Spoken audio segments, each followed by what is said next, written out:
Si tu t'es demandé déjà si tu savais aimer, si finalement tu sais être en couple, si tu sais donner de l'amour, cette vidéo est pour toi. Je pense qu'on se le demande tous, ou au moins les personnes qui se remettent en question se le demandent, surtout si on est une femme et que, pas que si on est une femme, mais surtout que si on est une femme qui est en relation, se voit demander toujours plus, se voit jamais contente, se voit demander un amour qui est un amour qui et à des conditions souvent. On se voit demander à notre partenaire d'échanger tout le temps. Et d'un côté, on est consciente que on devrait aimer de façon inconditionnelle sans demander rien. Parce que quelque part, vous l'avez entendu, vous l'avez compris que l'amour est inconditionnel. Le vrai amour ne demande rien et le vrai amour est acceptation.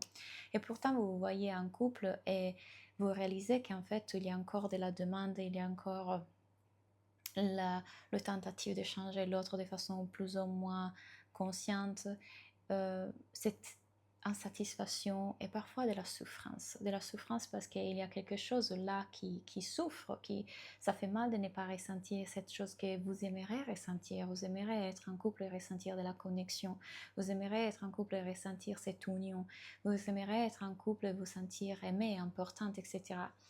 Et en même temps, quelque chose en vous le sent aussi que tout cela part d'un endroit des besoins, des blessures, des souffrances, des conditionnements.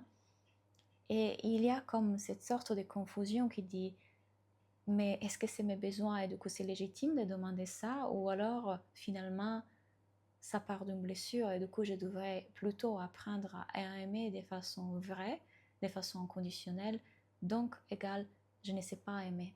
Je ne sais pas vraiment aimer l'autre pour qui il est, je ne suis pas capable d'aimer. Je suis passée par là. Je sais exactement comment vous vous sentez par rapport à ça parce que il y avait à moi cette conscience. J'ai lu des livres de spiritualité, développement personnel, euh, voilà, croissance personnelle, philosophie orientale depuis l'âge de 19 ans. Parce que depuis mon plus jeune âge, quand j'étais en couple, j'ai réalisé que j'ai demandé beaucoup à l'autre des choses qui finalement, parfois passagères, parfois j'arrivais avec tous ces crises, ces émotions très hautes pour après me rendre compte, bon finalement Claudia, est-ce que c'était vraiment si important de lui demander de faire ceci ou cela? Regarde comme tu es bien là à l'instant, pourquoi tu voulais qu'il soit plus romantique et plus ceci, plus cela? Mais donc il y avait cette dualité constante en moi de est-ce que ce sont des besoins valides à exprimer ou finalement l'amour est autre chose et je ne sais pas aimer? Et c'était dur de se poser la question, c'était dur de déjà aller vouloir regarder à cet endroit. Mais je vous fais un bravo pour en être là et pour être à ce niveau dans lequel vous voulez aller plus en profondeur. Et ça veut dire qu'il y a une partie de vous qui est prête, ça veut dire qu'il y a une partie de vous qui est prête à découvrir l'amour autrement. Pour moi, c'est arrivé progressivement et je pense que ça arrive progressivement pour beaucoup de personnes, notamment je le vois chez mes clientes. Il y a une première prise de conscience et puis les choses évoluent au fur et à mesure. Au fur et à mesure qu'on se confronte à tous ces besoins qu'on a et toutes ces attentes qu'on a et toute cette recherche qu'on a que l'autre vienne nous combler. Et petit à petit, la réalisation parallèle que l'autre, même s'il va faire et être toutes ces choses-là qu'on lui demande, ne pourra jamais être la source de notre bonheur vraiment, parce que le bonheur n'a jamais été à l'extérieur. Et bien qu'on l'ait entendu, on l'a entendu dans les citations sur Instagram, on l'a entendu par les personnes plus âgées, ou c'est quelque chose qu'on entend intellectuellement. Le fait, c'est que l'entendement doit descendre dans le corps, il doit descendre dans nos cellules en fait. Et jusqu'à qu'il ne descende pas dans nos cellules, on continuera constamment à chercher l'amour venant de l'autre pour une seule raison. On n'a pas compris que l'amour est notre essence. L'amour ne peut pas être trouvé dans un objet parce que l'amour n'est pas un objet. L'amour est l'être qu'on est, l'essence de qui on est. Donc on continue à demander à que quelque chose nous soit donné parce qu'on croit à cette transaction, à cet échange, parce qu'on croit que quand lui il fait ça, alors je vais me sentir X. Et ça, c'est la grande illusion. C'est X qu'on recherche ne peut pas être trouvé dans le lien amoureux parce que ce qu'on recherche vraiment, c'est le sentiment d'union avec le tout. C'est ce rappel qu'amour est tout ce qu'on est. Amour est notre essence. Dieu, la source, la lumière, tout. On est ça. Mais on l'a perdu de vue depuis qu'on est petit, on vit dans cette grande illusion qu'il est en moi, qu'il est en toi, et qu'on est séparés, on est des êtres séparés. Et du coup, on continue à croire que ce truc-là qu'on recherche vient de l'extérieur. Ça, c'est le plus grand malentendu de l'existence de l'humanité. Pour une simple confusion, on souffre extrêmement. Toute la souffrance de l'humanité est due à une simple confusion, une petite confusion. On croit être notre mental, on croit être ce personnage, on croit que le bonheur peut venir de l'extérieur alors que le bonheur est ce qu'on est.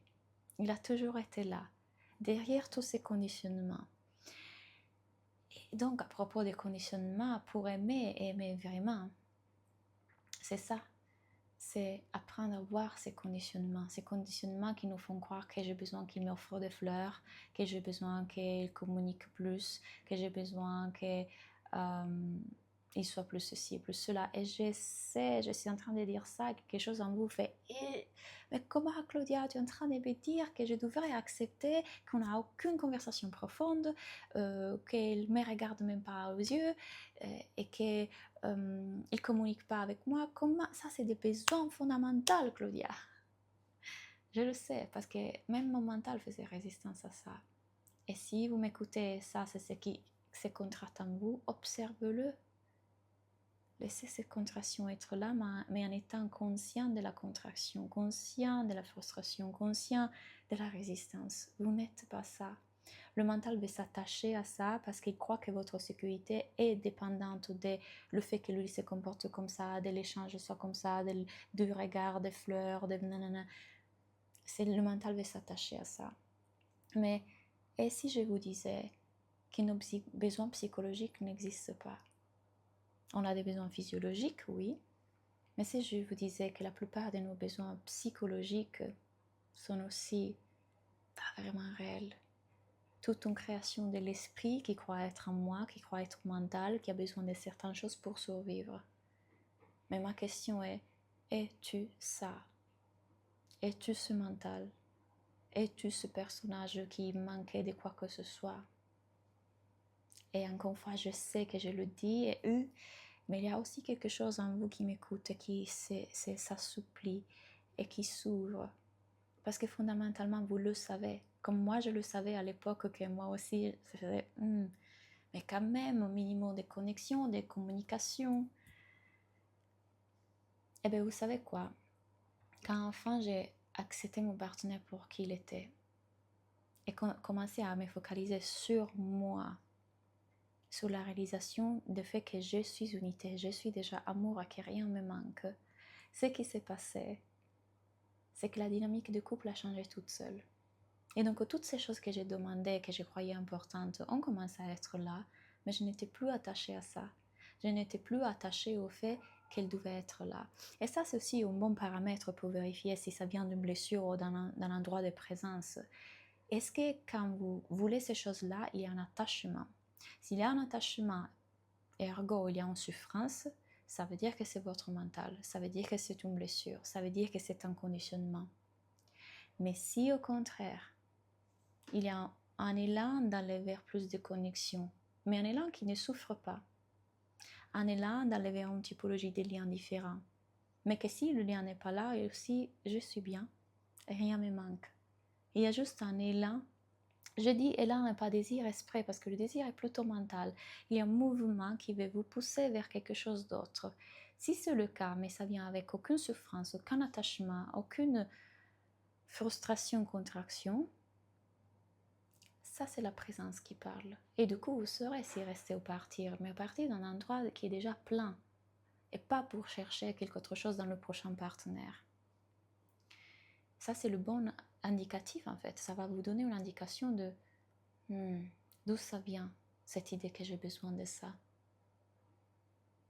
C'est qui ce moi qui a besoin de ça pour se sentir heureux, en joie et bien. Donc, pour répondre à la question, est-ce que j'aime vraiment ou finalement, est-ce que je suis capable d'aimer? Je pense que ça, c'est le parcours de chacun d'entre nous. C'est pas propre à toi ou à moi. Je le vois avec toutes mes clientes. Je le vois partout. On est ici pour faire de la relation à deux ce terrain magnifique qui va nous rappeler notre vraie nature, pour qu'on puisse cheminer vers l'amour inconditionnel. C'est exactement ça que la relation nous offre. Voir qui nous sommes vraiment. Être à nouveau amour inconditionnel, qui est notre nature. Et comment on va le faire? En appuyant dans tous ces endroits qui font mal, parce que ce sont nos conditionnements. En nous les montrant, un après l'autre. Je veux dire, lors de la retraite en Sardaigne, il y avait une des femmes, donc mariée depuis longtemps aussi. On a beaucoup travaillé sur explorer la sensation des douleurs à l'idée de manquer de connexion avec son mari, à l'idée qu'elle ne regarde pas, qu'il n'interagisse pas avec elle, etc. Mais ce qu'on a fait, ce n'est plus se concentrer sur le lien, sur le couple, sur la relation, sur lui. Ça vient en second plan. On a commencé à regarder en elle. Et on a découvert le manque de connexion avec sa maman, le manque de sentiment de se sentir vu par sa maman. Tous ces conditionnements ont été mis en lumière et amplifié sa capacité de ressentir ça à partir de « je suis l'observateur et la conscience et je ne suis pas le personnage qui a souffert ». Et vous savez quoi? Quand elle est rentrée après ma retraite, la dynamique du couple avait changé sans qu'elle ait rien à faire sur le lien ou avec son partenaire. Quelque chose s'était transformé parce qu'elle a fait ce focus. Et si vous voulez faire ce focus, exactement ce qu'on fait dans Aimer sans t'abandonner, c'est mon programme dédié exactement à ça. Si aujourd'hui vous êtes prête pour vivre cet amour inconditionnel et avoir un lien de couple différent, c'est exactement ce qu'on aborde dans Aimer sans t'abandonner. J'espère que cette vidéo vous a parlé. Si c'est le cas, mettez-moi en commentaire. Racontez-moi de votre expérience. Le lien pour vous inscrire au programme est ici en bas. Il y a une promotion en ce moment, donc profitez-en parce qu'après les prix vont augmenter. Merci pour m'avoir écouté et à bientôt.